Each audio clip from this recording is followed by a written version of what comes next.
The silence arrived the Tuesday after Lily left for college, not with a bang or a dramatic farewell, but with the quiet click of the front door closing behind her 18-year-old frame, carrying a duffel bag and a nervous smile. And by Wednesday evening, Mark and Eleanor found themselves sitting at opposite ends of their oak dining table built for four, the two empty chairs facing them like silent accusations of a life suddenly halved.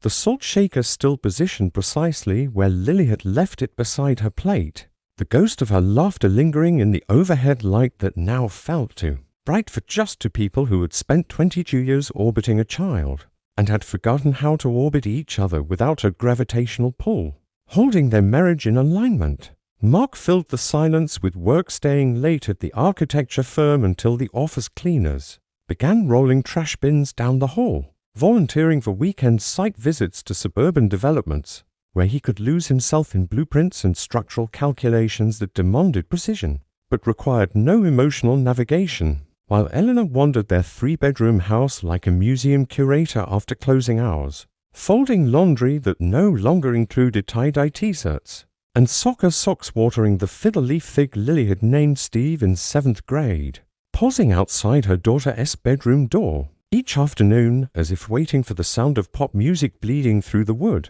the stillness so profound she could hear the refrigerator cycling on and off like a mechanical heartbeat, keeping time for a home that had forgotten how to breathe on its own. 3 weeks into the emptiness, Eleanor stopped setting 3 places at the table. The gesture felt like surrender, like admitting Lily wouldn't burst through the door any minute, complaining about cafeteria food and demanding grilled cheese sandwiches at 10 p.m., like she had every night of senior year, and that evening Mark came home to find only the plates waiting.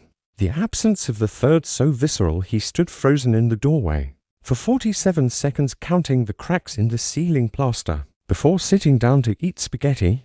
He barely tasted neither of them, mentioning the missing setting, both understanding that some griefs are too large for words and must be absorbed through the quiet rearrangement of daily rituals that once defined a family and now defined an absence. The breaking point came on a rainy Thursday, when Eleanor opened Lily's closet to donate outgrown sweaters, and found a showbox tucked behind winter boots containing 27 handwritten notes, folded into origami stars, each one dated, each one addressed to Mom and Dad, the earliest from age 6, "I love you both so much," to the most recent slipped under their door the night before, "Move-in day. Don't forget to talk to each other when I'm gone. You were a couple before you were my parents. Love, L." Sitting cross-legged on the carpet surrounded by wool and memory, Eleanor read every single one until her vision blurred, not from sadness for Lily's departure, but from the terrifying realization that her daughter had been watching them grow quiet for years and had left this box, not as a farewell gift, but as an intervention. She didn't show Mark the notes that night.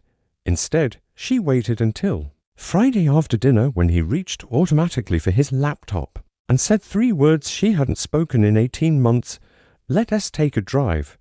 No destination, no agenda, just the two of them in their 10-year-old sedan rolling through neighborhoods they'd driven 1,000 times, with a car seat in the back and later a teenager complaining about the playlist, but now with only the hum of tires on wet asphalt and the occasional swipe of windshield wipers, carving brief clarity through the rain-streaked glass. Mark's hand resting on the center console exactly 3 inches from hers, neither bridging the gap, but both aware of its existence for the first time since Lily learned to walk.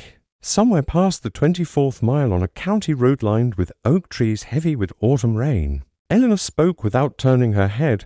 "I miss her so much it physically hurts sometimes." And Mark, who had spent 3 weeks burying his grief in CAD drawings and client meetings, replied with a raw honesty that startled them both. "I am afraid we won't know how to be just us again." The admission hung between them not as failure, but as fact. Their marriage had been filtered through parenthood for so long. They'd forgotten the texture of each other's unmediated presence, the weight of silence without a child's needs filling the spaces between words, the simple act of choosing each other daily without the automatic glue of shared responsibility for a human being they'd created together. 6 months later, the dining table still holds only to settings most nights, But sometimes on Fridays, Mark brings home takeout from the Thai place they loved. Before Lily was born, and Eleanor leaves her phone in the kitchen while they eat. And occasionally one of the empty chairs gets pulled closer not to fill the space, but to hold a book. They reading aloud in alternating chapters or the crossword puzzle. They've started solving together with Eleanor handling words and Mark tackling geography clues. The silence between them no longer an absence, but a presence, the quiet understanding. That love doesn't disappear when the noise of children fades. It simply waits beneath the surface like roots beneath winter soil, ready to grow again when do people finally remember to water what they built before they became a family, back when they were just two souls choosing each other in the beautiful, terrifying quiet of an empty room.